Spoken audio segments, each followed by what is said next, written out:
Hello! Well, obviously it's winter, it's cold outside and it's raining, so I've come inside the garage and I'm going to do some work on the P6 V8! Yay!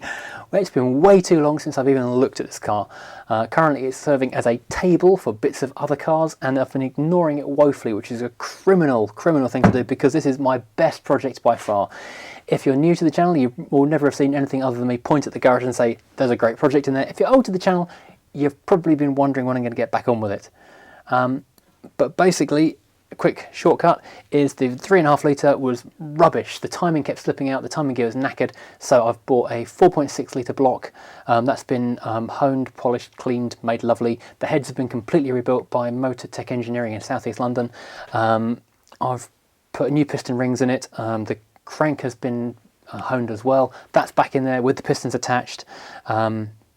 The heads are basically ready to go on. In the month since you last saw this on camera, I did get as far as fitting the Cloy's timing gear, so the camshaft and crankshaft gear wheels and the timing chain as well. With the Cloy's camshaft wheel, you have the choice of going for, if I remember how this works, it's quite a long time ago now, low end torque or high speed horsepower. I think I went for high RPM horsepower because if I go for low end torque it's going to shred the drivetrain, and a bit of high speed or high revolution, high speed horsepower is going to give it a better top end.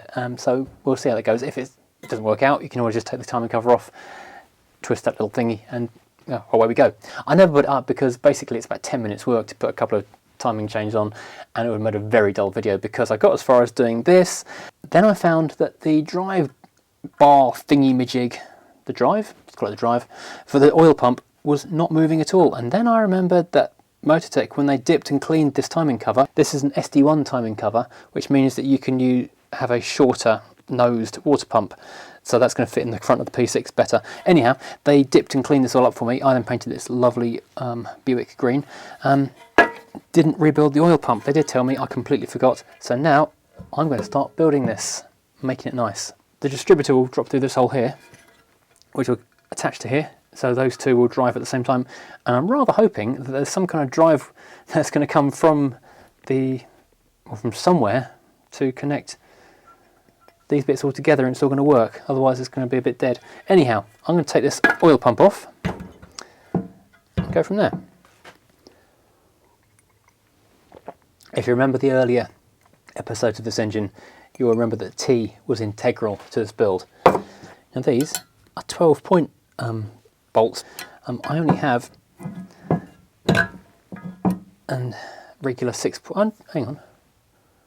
This is a 12-point.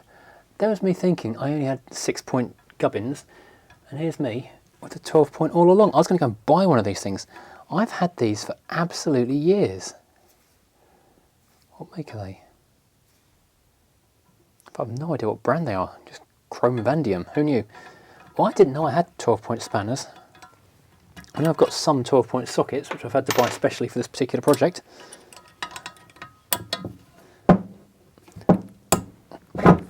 I know I haven't got a 12-point socket in 8mm because I'm going to need one to torque these back up again, which means I'm going to have to go buy one.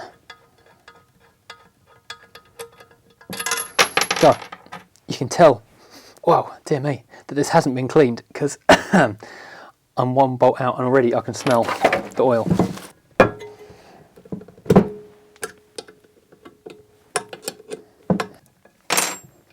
Now, if you haven't watched back to figure out why on earth my engine is green, I did explain it in a previous episode that because this is the old Buick V8, in a nod to the car's heritage, or the engine's heritage, I went and found out what colour Buick were painting their engines in 1973, which is the year of this car. The actual engine is, I think it's probably a 96 engine, that's out the Range Rover, and this is SD1, so it'll be late 70s, early 80s. But Buick were painting, I think it's called Alpine Green, but I got this from US Automotive, who have all the correct colours in spray cans, and so I was able to go and buy Buick Shade Green for my engine. You may like it, you may hate it. I think it looks quite cool actually. Whoops. Whoa. Yeah, okay. And this is what an unprimed oil pump looks like when it's been left for far too long. That's why that drive wheel is not turning. That does not want to move. Okay.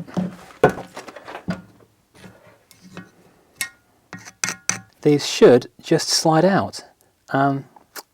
Unfortunately, they do not want to move even a little bit.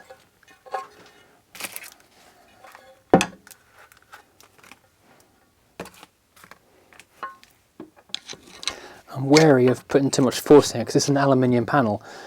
I don't really want to damage this, but at the same time I've got to be able to get them out somehow. Checking the trusty Haynes manual, it actually says just slide out the gears. I'm afraid there's not much sliding going on here.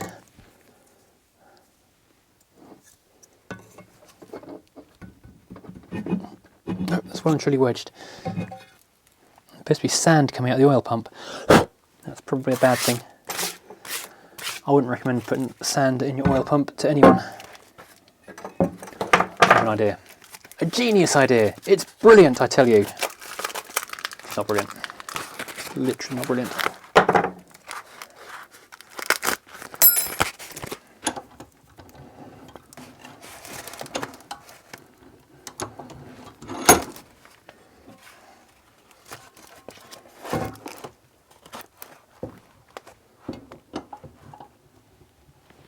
Now, working on the logical assumption that the drive bar thingy-majig is connected to the actual cog wheel thingy down there.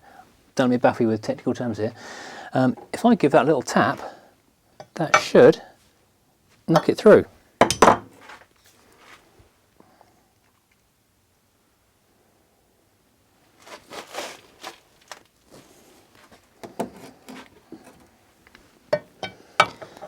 Because I'm not a total hooligan, I'm going to use a rubber mallet for good it'll make. Just trying to demolish the alpha sign while I'm doing it. Being super careful of not wrecking. Oh, damn, that's not going to work. Trying not to damage the casting in the vise by doing it really gently, but it's just too loose to actually do anything.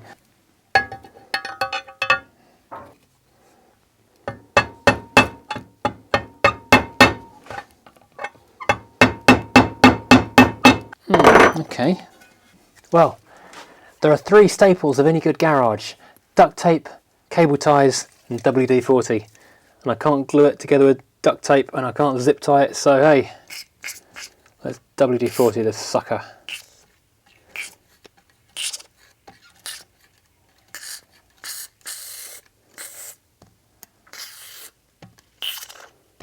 And this is where the tea comes in. I guess this is because these are steel gear wheels and it's going into an aluminium component, so we've got some kind of bimetallic corrosion going on. It can bind things up really badly. We had an R56 Mini Clubman for a couple of years, and every winter we'd change it over to winter tyres, winter wheels, just a set of steelies going on in place of the summer alloys, and every year the alloys were just bound on to the steel hubs of the car so tightly that you couldn't even jack it up and whack the wheels free with a mallet. What I had to do every time was get blocks of wood to both sides of the car, jack up one side only, and use a scissor jack to force the wheels off one after the other, just because bimetallic corrosion. Hopefully this will be 2 minutes of this, swishing around in there, might free things off. Meanwhile, I've also got this side, which I should probably do something with as well. Look at me looking blankly like I have no clue what to do. And do you know why? Because I've got no clue what to do. Now this thing here is a pressure release bypass valve, which also needs to be able to move, and looks like it's pretty much solid in there. So that's quite a big spanner there. Bigger than the biggest one, I suspect.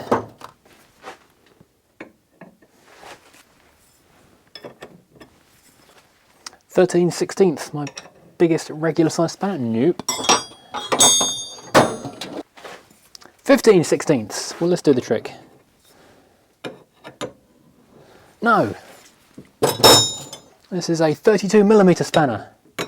Too big. Oh, for crying out loud. Let's get some sockets. So, 24, too small. 32 big. Awesome. Well, that episode has ended rather more abruptly than I thought it might. Unfortunately, these are absolutely welded in place, so I'm going to have to leave them soaking in WD-40 overnight and come back to that tomorrow. And unfortunately, because they're kind of pitted and corroded, I'm not 100% happy putting these back in that engine, which is basically a brand new engine. I mean, it is, everything's been machined, deep cleaned, perfect, and that might ruin it. So yeah, those gear wheels are pretty badly corroded, so I'm gonna have to order a new set if I can get these even out. And meanwhile, I don't have anything that's big enough to undo that. Well, I've got stuff that's too big and stuff that's too small. I think that might be a 1-inch thing. I'm going to try and find a 1-inch spanner or socket to get this apart. Then I can overhaul this relief valve. But yeah, I had been out, I had bought myself a shiny new gasket so that I could put this all back together properly. I thought I'd be doing you a nice guide on how to overhaul a Rover V8 oil pump. But as always, stuff has gone wrong. Partly lack of preparation, partly optimism getting in the way of reality, and partly lack of tools. This should literally be a 10-minute job, because if you were after a guide on how to take an oil pump apart on one of these things, all you need to do, unbolt these 5 8mm 12-point studs, lift off this mounting point, which is where the oil filter normally bolts onto, or screws onto, pull out these things, pack it with Vaseline or petroleum jelly of indeterminate generic brand. This is Vaseline because that's what they sell in Sainsbury's. Whack it together and you're done with a new gasket, obviously. I was about to say there's no gasket on this, but it is just so utterly welded in place. Yeah, this gasket, I guess, was in there for a long time. The components have come from various sources. The P6 V8 that was in this car had already had an SD1 front end fitted at some point in its past, which meant it can run with a viscous fan. Oh no, I'm just running WD-40 across the whole bench. Excellent. Now, the reason you pack the oil pump gear area with this petroleum jelly is so that when you turn the engine on for the first time, it starts cranking, it instantly got pressure. There's no air bubbles. You mustn't get air bubbles in there, so there aren't any air bubbles. And it will start drawing the oil through straight away, and you're not going to run with oil starvation. Some people these days say don't do that because this stuff will not melt down properly in the oil. You should just use like a thick engine build oil like this stuff instead. But that really is too runny, and I think if you're honestly going to do it within minutes of starting the car, that will just run out, where this will just stay there for a long period of time. Well, thank you for joining me on this very brief, very limited update on the P6, but at least does mean progress is back on again on this car. And while it's raining outside, I'm not going to do quite so much on the Mercedes. Incidentally, that's not from the standing knife blade. That's actually a paper cut from one of these bits of plastic bags. Can you believe that? Honestly. Thank you for watching. Please hit like and subscribe, and then you can join me as I finally get this 4.6 litre P6 back on the road in a few months. Fingers crossed. Well, years knowing my speed of working. Thank you for watching.